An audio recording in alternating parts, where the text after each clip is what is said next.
بسم الله الرحمن الرحيم. إنا أرسلنا نوحا إلى قومه أن أنذر قومك من قبل أن يأتيهم عذاب أليم. قال يا قوم إني لكم نذير مبين أن اعبدوا الله واتقوه وأطيعون يغفر لكم من ذنوبكم ويؤخركم إلى أجل مسمى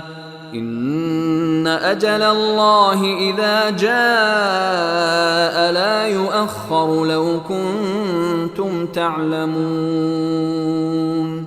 قال رب إني دعوت قومي ليلا ونهارا فلم يزدهم دعائي إلا فرارا وإني كلما دعوتهم لتغفر لهم جعلوا أصابعهم في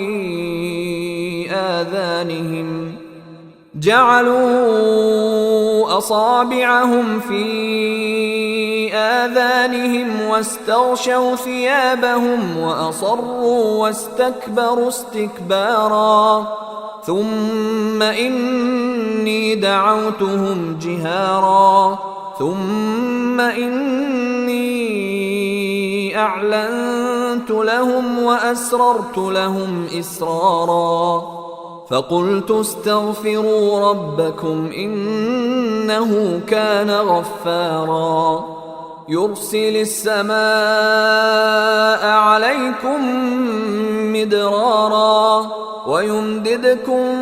بأموال وبنين ويجعل لكم جنات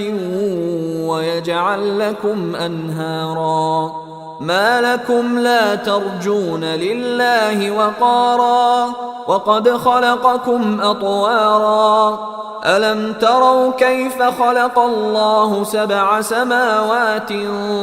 طباقا وجعل القمر فيهن نورا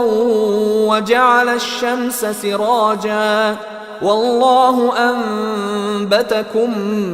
من الأرض نباتا ثم يعيدكم فيها ويخرجكم إخراجا والله جعل لكم الأرض بساطا لتسلكوا منها سبلا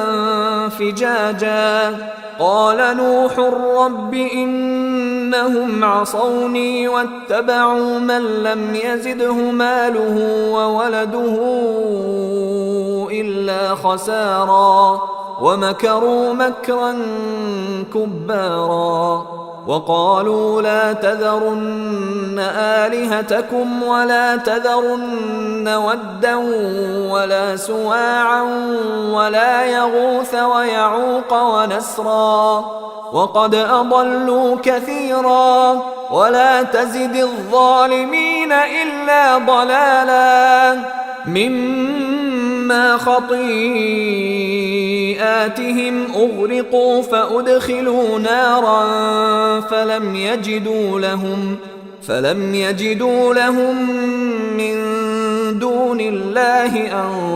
أنصارا وقال نوح رب لا تذر على الأرض من الكافرين ديارا إنك إن تذرهم يضلوا عبادك ولا يلدوا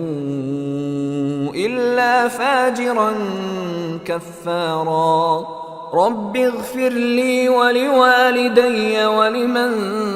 دخل بيتي مؤمنا وللمؤمنين والمؤمنات ولا تزد الظالمين إلا تبارا.